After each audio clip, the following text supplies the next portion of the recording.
From the KBIA newsroom in Columbia, I'm Noah Grabianski. The Trump administration is ending a 45-year-old federal database that tracks the financial cost of climate disasters. The inflation-adjusted data shows Great Plains states have seen 3 times as many billion-dollar weather events over the last 5 years compared to recent decades. Geography professor Eric Nost at the University of Guelph in Canada says this database was a useful service. That compiled information from both public sources as well as from the private sector, insurance agencies and reinsurers. It brought together this information that really only the federal government could bring together. Nost is in a network of scientists working to keep federal data public. Missouri and nearby states have seen billion-dollar damage from severe storms, droughts, and other extreme weather. A special session to redraw Missouri's congressional districts to gain a Republican seat is looking likely.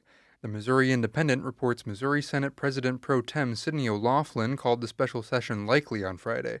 She was at Jefferson City for discussions around the session, but had no information on map proposals or timing. House Minority Leader Ashley Awney referred to Republicans as gung-ho about redistricting and said that Democrats are looking for a way to derail the effort. A special session could undo the temporary bipartisan truce made in the Missouri Senate during a stadium spending and storm-aid special session earlier this summer. A white supremacist group from Arkansas wants to expand into Missouri, but as Frank Morris in Kansas City reports, it's getting a cold reception.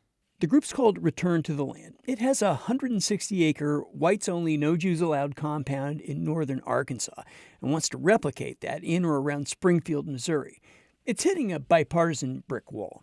Republican state legislators and the Attorney General have spoken out against the idea. Springfield City Manager David Cameron says he hasn't seen a formal proposal from the group, but the answer is no. We're building bridges here. We're not looking to do anything that would tear that down. And so there is no part of that conversation that we would welcome. Cameron says he's confident that zoning restrictions in Springfield and the surrounding county would legally stop a whites-only enclave.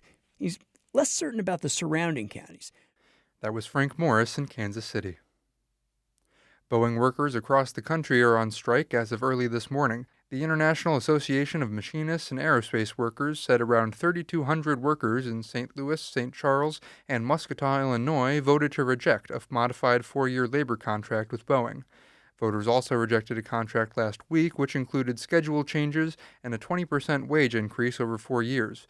However, union leaders largely supported approving that offer.